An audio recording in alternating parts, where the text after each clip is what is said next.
இன்னைக்கு வந்து நம்ம அம்மா வீட்டில் இருக்கிறோம். அம்மா வீட்டில் அமுதா அக்கா இன்னைக்கு சூப்பராக டிஷ் பண்ண போகிறாங்க. அதுக்கு ஆல்ரெடி எல்லாம் ரெடி பண்ணி வச்சுட்டாங்க. என்ன நல்லாக்கா பண்ண போகிறீங்க, என்ன பண்ண போகிறீங்க சொல்லுங்கள். இது சாம்பார் பொடி.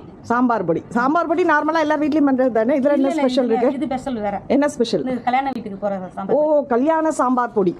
இதுக்கு வந்து எல்லாம் ரெடி பண்ணி வச்சிருக்கீங்க. அளவோட பண்ணணும்ட்டு எண்ணெய் சட்டியை வச்சு தேங்காய் ஒரு 50 கிராம் ஊற்றணும். என்ன ஊற்றணுமா இருக்கு?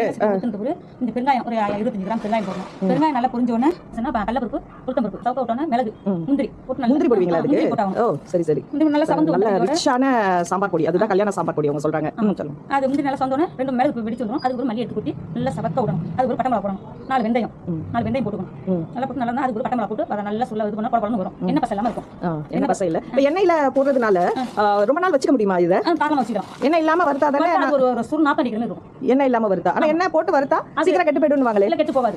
ரொம்ப நாளைக்கு 1 மாசத்துக்கு 2 மாசத்துக்கு வச்சிரலாம். 2 மாசத்துக்கு கொஞ்சம் கொஞ்சமா நம்ம வச்சு செஞ்சு சாப்பிட்டோம் அப்படின்னா நல்ல மனமும் ருசியா இருக்கும். வேர்க்கடலை முந்திரி பருப்பு போட்டுருக்காங்க. இதுல வேற என்ன இருக்கு? சீரகம், மிளகு, மல்லி, உளுந்து, பெருங்காயம். இதோட அளவு மட்டும் தனித்தனியா சொல்லிடுங்க.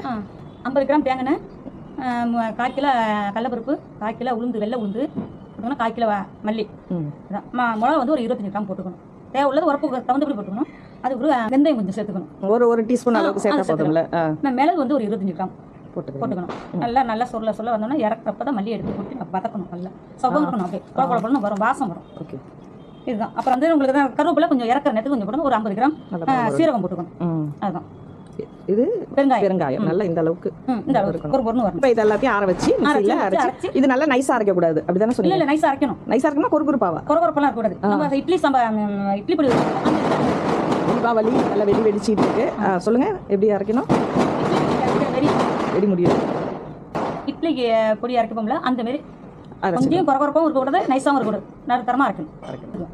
அதே பக்குவத்துக்கு நீங்க பார்க்க வேண்டியது. Okay madam.